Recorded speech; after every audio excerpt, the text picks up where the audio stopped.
सियासत का समुद्र मंथन था। आप भी बैठक कर रहे थे, समाजवादी पार्टी की भी बैठक चल रही थी और दूसरी तरफ बीएसपी की भी बैठक चल रही थी। लेकिन अगर बीजेपी के पॉइंट ऑफ व्यू से हम आपसे सवाल करें तो सवाल यही कि मिशन 80 को लेकर बीजेपी का फुल प्रूफ प्लान क्या है, आज के मंथन से क्या निकला? देखिए 2014 से जीतते रहे हैं, तो इसलिए जीतते रहे हैं कि जो सपना उत्तर प्रदेश के लोगों ने देखा है वो सपना हमने पूरा किया है। और 2014 में इसके बाद जो भी इलेक्शन हुआ है, चाहे 2017 का इलेक्शन हुआ हो जब समाजवादी पार्टी ने कांग्रेस के साथ गठबंधन किया था, जब 2019 का इलेक्शन हुआ हो जब समाजवादी पार्टी ने बसपा के साथ गठबंधन किया था, और अभी 2022 में जब बहुत सारे छोटे दल समाजवादी पार्टी के साथ इकट्ठा हुए तब भी हमने शानदार जीत दर्ज की थी। और अभी जिसे हम सेमीफाइनल कहते थे, हमारे साथी सेमीफाइनल कहते थे, निश्चित रूप से सेमीफाइनल था, उसमें भी हमने बता दिया कि हमारा इरादा क्या है और 2024 का नतीजा क्या निकलने वाला है। हम लोगों के साथ खड़े हैं, अपनी बात लोगों के साथ बांटते हैं, लोगों के बीच जाते हैं। आज भारतीय जनता पार्टी एक ऐसी पार्टी है जो अपनी बात लोगों के बीच में जाकर के रखती है। हमने क्या किया, हमने क्या नहीं किया, क्या हम कर पाए, कहां हमारे सामने क्या मुश्किल हुई। ये जो कम्युनिकेशन की जो गैपिंग है, ये भारतीय जनता पार्टी के बीच में और जनता के बीच में नहीं है।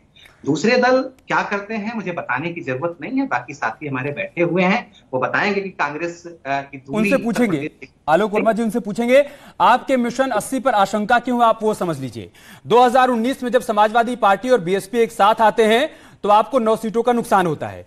इसके अलावा मैनपुरी सीट आप कभी जीते नहीं, रायबरेली सीट पर 25 साल से आप जीत दर्ज नहीं कर पाए हैं। इस वजह से सवाल खड़ा हो रहा है कि वो सीटें जिन पर आप कभी नहीं जीते, खासतौर से मैनपुरी और रायबरेली में 25 साल से नहीं जीते, उसको लेकर क्या प्लान है कि हमारा जाए कि आपका मिशन 80 कंप्लीट हो जाएगा? देखिए निश्चित रूप से जब हम चुनाव में जाते हैं तो किसी सीट पर जीतते हैं और कभी कभी कुछ सीटें ऐसी रह जाती हैं जहां कुछ कमियां छूट जाती हैं, या फिर स्थानीय इलाकों में कुछ ऐसी बातें रह जाती हैं कि जहां हम जीत नहीं पाते। लेकिन भारतीय जनता पार्टी एक ऐसी पार्टी है जो 2019 में हम जिन सीटों पर हारे उस पर हमने विश्लेषण किया, वहां हम गए, वहां हमने और ज्यादा मेहनत की, हमारे कार्यकर्ताओं ने और ज्यादा मेहनत की, हमारे नेताओं ने और ज्यादा मेहनत की, और वहां के लोग जिस उम्मीद में हमारे साथ नहीं आए या जो चीजें हमसे छूट गई थी उसे हमने पूरा किया।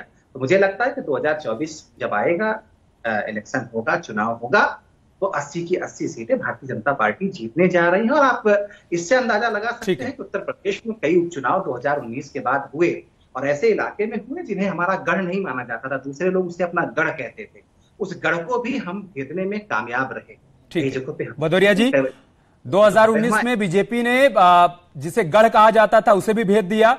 शायद वो आजमगढ़ और रामपुर का जिक्र करना चाहते होंगे, उपचुनाव में भी बीजेपी की वहां पर जीत हुई है, उस पर भी आप जवाब दीजिएगा।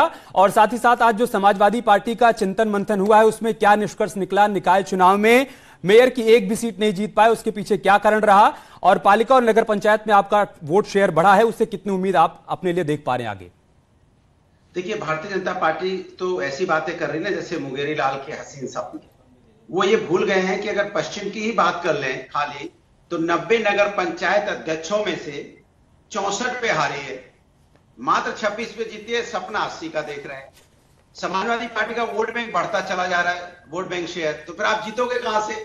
अभी जब विधानसभा चुनाव हुआ तब भी हम 36% पे पहुंच गए, हमने कम से कम 14 से 15% की जंप मारी।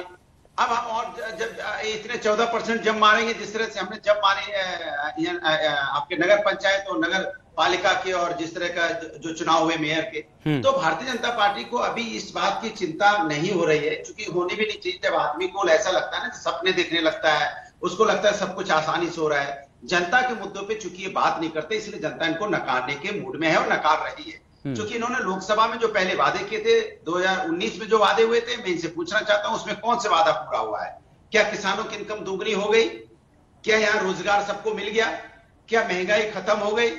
क्या महिला समस्या दूर हो गई? क्या बुलेट ट्रेन आ गई? क्या सभी को यहाँ पे जिस तरह की इन्होंने बोले थे मेडिकल कॉलेज बनने की और यूनिवर्सिटी 10-10 वर्ल्ड क्लास की यूनिवर्सिटी बनने की बात थी, बन गई?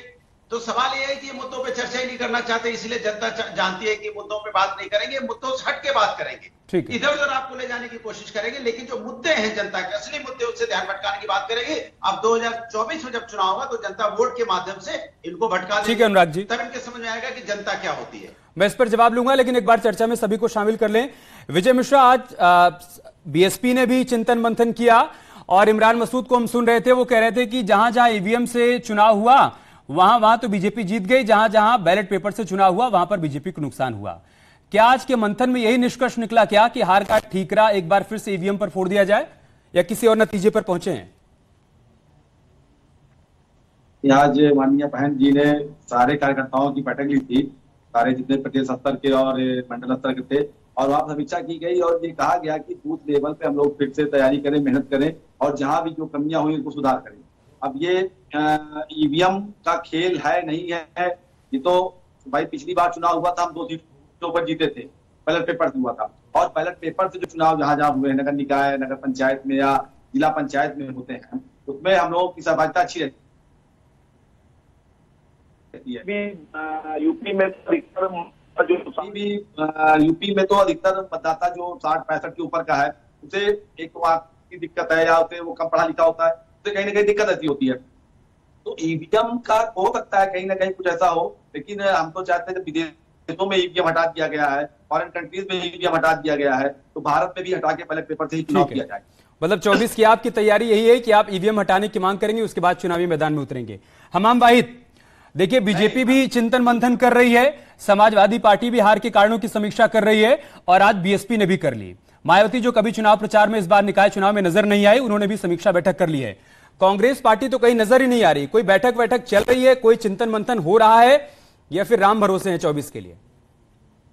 कांग्रेस पार्टी पूरी मजबूती से नगर निगम के चुनाव में मैदान में थी और चुनाव परिणाम आने के बाद भी हम समीक्षा कर रहे हैं और हमारा जो सम्मानजनक रिजल्ट भी रहा, 4 नगर निगम पे कांग्रेस पार्टी दूसरी पोजीशन पे आई है, तो ये बहुत बड़ा कांग्रेस के लिए संदेश है।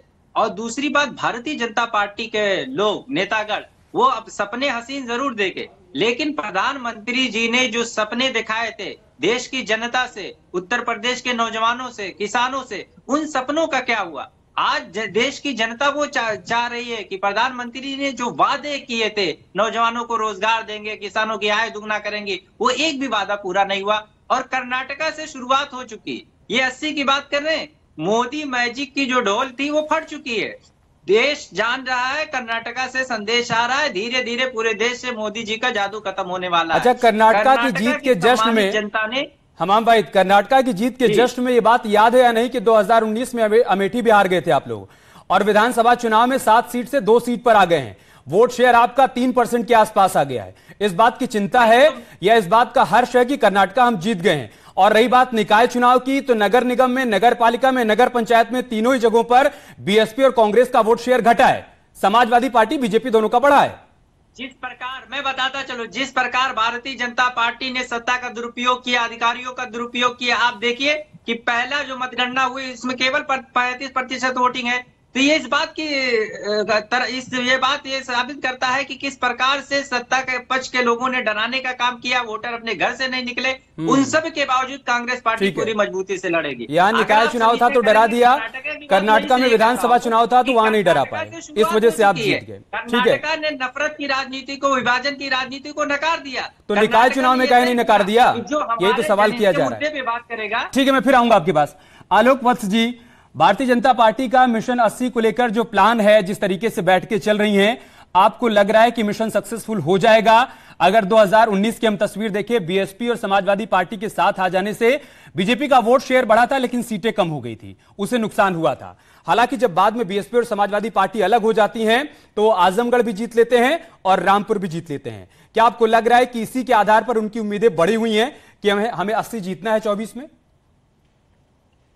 देखिए, एक उर्दू में कहावत है, हनहूज दिल्ली दूर अस्त।